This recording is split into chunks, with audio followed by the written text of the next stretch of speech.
Une fable, c'est dans ces termes que Nicolas Sarkozy qualifie la nouvelle piste suivie par la justice française pour expliquer l'attentat qui avait tué 11 ingénieurs français au Pakistan en 2002. Les enquêteurs s'intéressent désormais à l'hypothèse d'un règlement de compte entre le Pakistan et la France autour de commissions non payées, le tout sur fond de contrats d'armement et de financement de campagne électorale. Amaury Guibert, Pierre Monégier, Arnaud Jacques.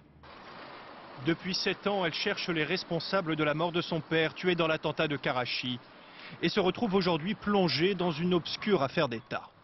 On a bafoué les tombes des personnes décédées, et aujourd'hui, quelque part, on est soulagé de pouvoir espérer un jour avoir la vérité. 11 ingénieurs français de la direction des constructions navales ont été tués dans l'attentat de Karachi. 2 juges français ont longtemps travaillé sur la piste islamiste avant de saisir un document qui a complètement changé leur vision de l'affaire.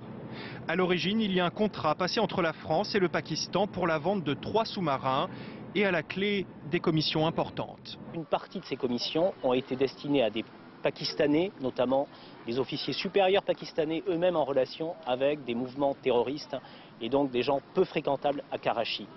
Et qu'une partie de ces commissions, un jour, s'est interrompue. Une interruption qui aurait entraîné une action de représailles, l'attentat de Karachi. Et l'avocat des parties civiles n'hésite pas à avancer un autre élément pour conforter ce scénario. Nous savons que des opérations de représailles des services secrets français ont été menées en 2002, visant des militaires pakistanais. Ça signifie donc qu'au plus haut niveau de l'État français, on sait depuis 2002 qu'il ne s'agit pas du tout de la piste d'Al-Qaïda. C'est le président Chirac qui aurait décidé de ne plus verser les dessous de table. Hypothèse évoquée, une partie de cet argent aurait pu profiter à son rival de l'élection de 95, Édouard Balladur. Nicolas Sarkozy était alors son directeur de campagne et pour lui, tout cela n'est que de la fiction. Enfin, respectons la douleur des victimes, s'il vous plaît. Qui peut croire à une fable pareille? Qui peut croire à une fable pareille? Mais pour les familles de victimes, reçues hier par les 2 juges chargés du dossier, aucune piste ne doit être négligée, quitte à se heurter à la raison d'État.